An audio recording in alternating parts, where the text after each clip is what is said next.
안녕하세요. 진리찾은 치과의사 닥터킴입니다. 여러분, 벌써 코비드19 팬데믹이 1년을 넘어가고 있습니다. 절대 다수의 사람들이 백신만 기다리고 또 백신이 개발되면 코로나에서부터 자유할 수 있다고 믿고 있었죠. 하지만 코로나 변이가 또 생기면서 상황은 그렇게 녹록지 않게 보입니다. 또 이 코로나 팬데믹은 우리 삶을 너무나 많은 부분을 바꿨어요. 치과도 마찬가지입니다. 최근 발표에 의하면 미국과 캐나다, 북미 지역에서는 발치 비율이 코로나 이전 10명 중 4명에서 10명 중 8명으로 2배로 증가를 했어요. 또 치아를 살리는 신경치료에 대한 환자의 동의율이 코로나 전에 2명 중 1명에서 4명 중 1명으로 급감했습니다. 또 미국에서는 치과 응급 환자가 30% 이상이 치아 감염으로 인한 통증으로 내어놨다고 하네요. 그래서 이것은 코로나로 인해서 정기검진을 미루고 또 증상이 경미할 때는 치과를 찾지 않고 결국 질환이 악화된 후에 아플 때 어쩔 수 없이 찾아가게 되기 때문이죠.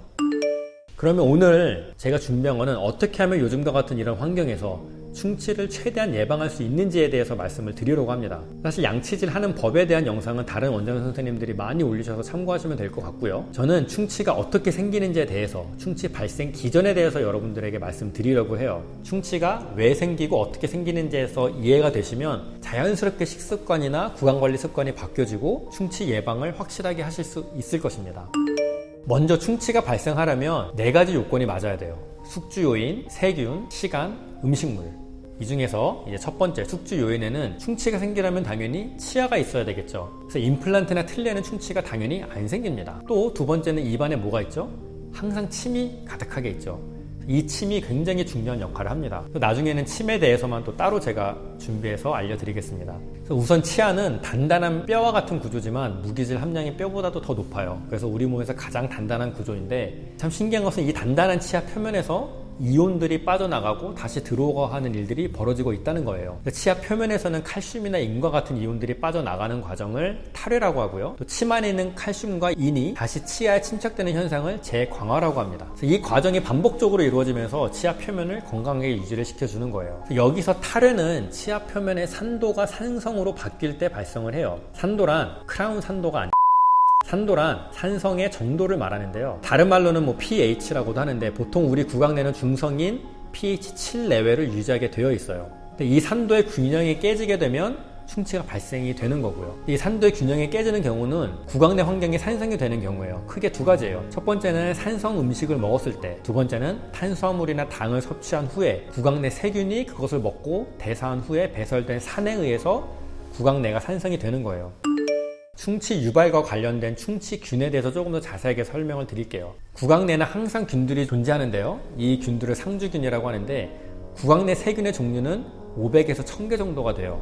또 치아당 수천에서 수억 마리까지도 서식이 가능하다고 합니다. 물론 여기에는 이제 좋은 균도 있고 유해한 균, 나쁜 균 모두가 포함이 돼요. 이러한 균들은 우리랑 마찬가지로 밥을 먹고 이제 배설을 하는데 이 배설물이 곧 산인 거예요. 여기서 이제 재밌는 거는 이 좋은 균의 배설물이 구강 내에서 좋은 역할을 하기 때문에 좋은 균이라고 부르는 건데요. 좋은 균이 만든 올가닉 엑시드라고 하는 유기산은 장질환을 유발하는 나쁜 균을 죽이는 역할을 해요. 또 입안에 있는 곰팡이 균과의 균형에도 아주 중요한 역할을 합니다. 또 반대로 생각하면 좋은 균이 약화가 되면 구강 내 곰팡이 감염이 발생되는 거예요. 좋은 균은 또 면역 반응에도 관여해서 외부에서 들어오는 균에 대한 1차적인 방어선 역할을 하기도 하고요. 또 반대로 충치를 일으키는 일명 충치균은 나쁜 균에 속하는데 스트랩토코커스 뮤탄스라는 충치균은 대사 과정을 통해서 락틱 애시드, 곧 젖산을 만들어요.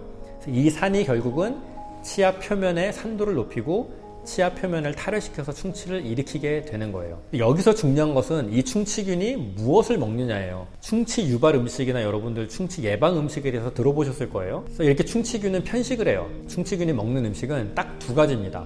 탄수화물과 당. 그래서 우리가 섭취하는 음식은 크게 탄수화물, 단백질, 지방이잖아요. 이 중에서 충치균이 먹고 소화할 수 있는 영양소는 탄수화물이에요. 그래서 이 탄수화물이 분해가 되면 당이 되는 거고요. 탄수화물은 주로 어떤 음식에 많은가요? 거의 우리가 먹는 모든 음식이에요. 우리가 주식으로 먹는 밥, 빵, 또 국수, 라면처럼 밀가루로 만든 모든 음식, 그리고 또 간식으로 자주 먹는 과자류, 이게 다 탄수화물이잖아요. 그래서 이런 음식들이 충치를 유발하는 음식이 되는 거예요. 반대로 충치 예방 음식은 세균이 먹지 못하는 것들이에요. 곧 단백질과 지방, 유제품, 고기, 야채, 과일 등이 충치 예방에 도움이 되는 음식이 되는 거고요. 다음 요소는 시간입니다. 그래서 이 시간에 따른 산도의 변화를 알게 되면 충치가 언제 생길 수 있고 또 양치는 언제 해야 되는지에 대한 답이 바로 나와요. 그래서 우선 음식을 먹으면 치태, 플라그라는 것이 이제 치아 표면에 바로 생기게 되는데 이것은 음식물 잔사, 세균, 무게물질로 구성이 되어 있습니다. 그래서 이 치태 안에 살고 있는 세균들이 산을 계속 분비하게 되고 그 상태가 유지가 되면 충치가 시작되는 거예요. 그래서 우리가 양치를 하는 것은 결국은 이렇게 산을 분비하고 있는 세균들이 모여있는 치태를 없애기 위한 거예요. 여기서 이 치태 제거가 왜 필요한지, 왜 양치질이 필요한지에 대한 표를 하나 보여드릴게요. 음식물을 이제 먹고 나서 구강 내 산도 변화에 대한 그래프인데 여기서 이제 크리티컬 pH라는 이 개념에 대해서 먼저 알고 표를 보시면 돼요.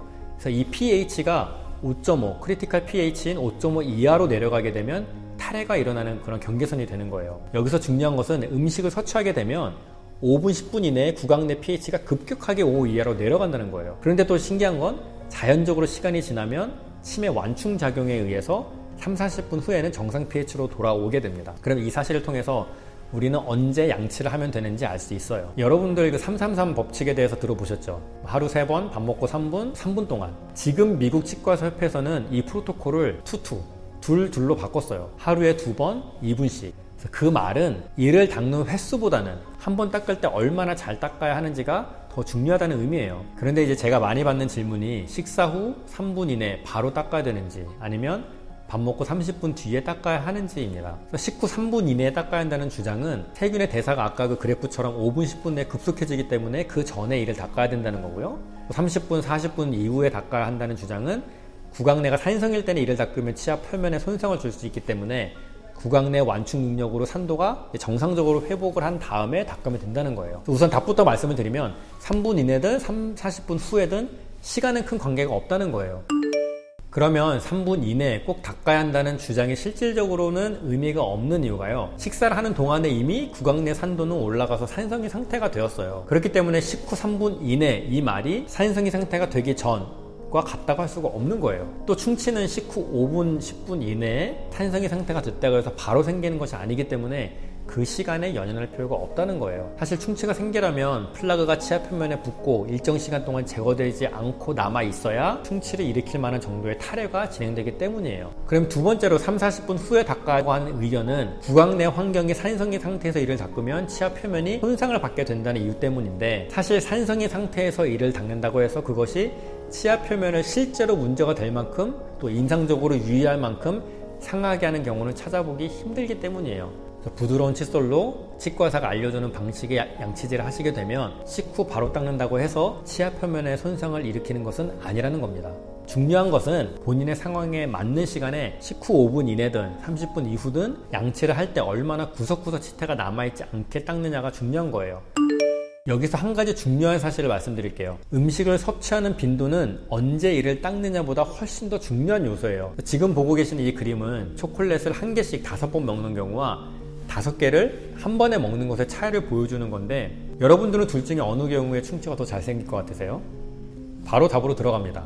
한 개를 먹던 5개를 먹던 산도가 떨어지는 것은 동일하고 정상으로 회복되는 시간도 동일해요. 결국은 횟수가 가장 중요한데 한 번 먹으면 한 번만 구강 내 산도가 산성으로 내려가는 거고 5번을 먹으면 5번이 산성으로 내려가는 거예요. 그래서 간식 섭취의 횟수를 최소화하거나 아니면 식사 후 바로 간식을 드시고 양치한 후에는 다음 끼니까지는 되도록 간식을 안 드시는 것이 훨씬 도움이 되는 거예요.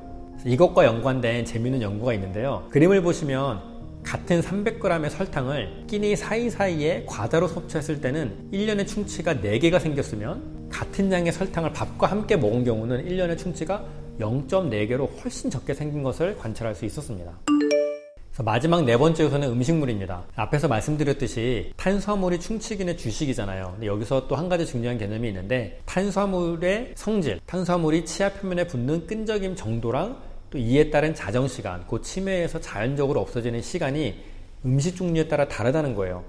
예를 들면 카라멜처럼 많이 끈적거리는 거는 사탕처럼 바로 녹아서 삼켜지는 것과는 치아 표면에 붙어있는 시간이 다르죠. 또 빵이나 과자 같은 탄수화물의 경우도 먹고 나면 치아 사이나 치아와 잇몸 사이 틈새 많이 붙게 돼요. 그러면 사탕을 먹으면 어떻게 될까요? 사탕처럼 침에 의해서 금방 녹고 또 바로 삼켜지게 되는 것들은 사실 충치 유발 효과가 적어요. 그렇다고 또 맘 놓고 사탕 드시면 안 됩니다. 충치 이외에 다른 문제가 많이 생길 수 있으니까요. 근데 이렇듯이 어떤 종류의 음식을 먹었느냐가 충치 유발에 영향을 미칩니다. 또 여기서 양치를 했다의 의미가 양치를 하고 안 하고의 문제가 아니라 실제로 치면에 붙은 탄수화물들을 얼마나 구석구석 제거했느냐가 중요한 게 되는 거예요.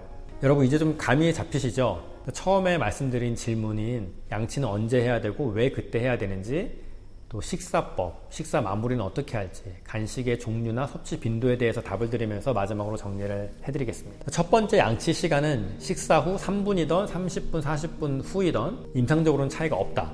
그래서 어느 때든 제대로 닦는 것이 더 중요하다. 쉽죠? 또 두 번째 식사를 하실 경우에 제일 마지막으로 밥이나 탄수화물로 끝내면 입안에 탄수화물이 가득하겠죠. 그래서 이를 또 닦아내려면 시간과 노력이 더 많이 들 테고요. 그래서 사실 저 같은 경우는 식사할 때 마지막으로 탄수화물이 아닌 음식으로 마무리를 합니다. 보통은 생야채나 디저트처럼 과일로 마무리를 하거나 아니면 오이나 양배추 같은 녹색 채소, 왜냐하면 그 자체로도 이제 알칼리성이기 때문에 구강 내 산도를 낮춰주는 효과를 얻을 수 있어서 좋아요. 그래서 이런 것들을 이제 마지막으로 씹어서 딱 먹으면 밥 먹으면서 치아에 붙어있던 탄수화물들이 상당수 씻겨 내려가게 돼요. 그렇게 되면 양치하실 때 훨씬 수월해지게 되는 거예요. 그래서 식사를 하실 때 식탁에서 비탄수화물을 마지막에 드시고 입안을 어느 정도 자가세정하시는 것도 하나의 꿀팁입니다. 세 번째, 간식의 종류와 빈도인데요. 물론 간식으로 탄수화물 섭취 안 하는 게 가장 좋겠죠. 하지만 과일이나 유제품, 견과류 같은 간식은 충치 유발 음식이 아니기 때문에 부담 없이 드셔도 돼요. 네, 오늘은 충치가 어떻게 발생하고 충치 예방을 위해서 우리가 먹는 것을 어떻게 조절하면 되는지에 대해서 말씀을 드렸습니다. 혹시 궁금한 점이 있다면 댓글로 남겨주시고 이 내용을 잘 숙지하셔서 실천하시면 충치 제로의 삶을, 치과 가실 일 없는 삶을 누리실 수 있을 것입니다.